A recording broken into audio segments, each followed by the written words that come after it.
গাজীপুরে এবছর আনারসের ভালো আবাদ হয়েছে। এখানকার আনারস মিষ্টি সুস্বাদু এবং বিষমুক্ত হয়, চাহিদা বেশি। ভালো ফলন ও দাম বেশি হয় কয়েক বছর ধরে কৃষকরা ক্যালেন্ডার ও জলডুগি জাতের আনারসের চাষের দিকে ঝুঁকছেন। এক্ষেত্রে প্রয়োজনীয় সহযোগিতা করছে কৃষি বিভাগ।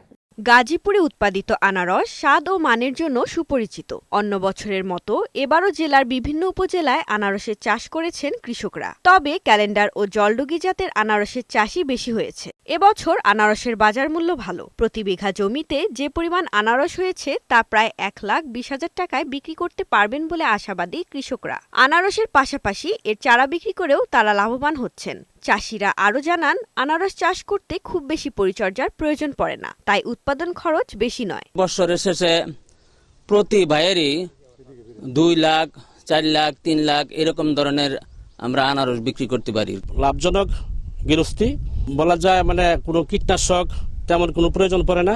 আনারসের চাষে মোটামুটি আমরা সবাই একটা লাভবান। ফলন ভালো হওয়ায় গাজীপুরে আনারস চাষের পরিমাণ বেড়েছে। পাইকাররা জমি থেকেই কিনে নিয়ে দেশের বিভিন্ন স্থানের বাজারে বিক্রি করছেন। ফরমালিন ছাড়া তো বাগানে পাওয়া যায় না, বাগান তাই না বেশি।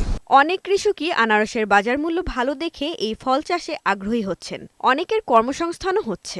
800 টাকা রোজ দিয়ে আমার সংসারটা চলে। আনারস চাষে প্রয়োজনীয় পরামর্শের পাশাপাশি কৃষকদের নানা ধরনের সহযোগিতা করা হচ্ছে বলে জানান উপজেলা কৃষি কর্মকর্তা। কৃষকদেরকে বাজার মনিটরিং করে বাজার লিঙ্কেজটা তৈরি করে তাদের যাতে অধিক লাভবান হতে পারে সেই বিষয়ে আমরা সচেষ্ট থাকি। গাজীপুর কৃষি সম্প্রসারণ অধিদপ্তরের তথ্য অনুযায়ী এবছর জেলায় 634 হেক্টর জমিতে আনারসের আবাদ করা হয়েছে।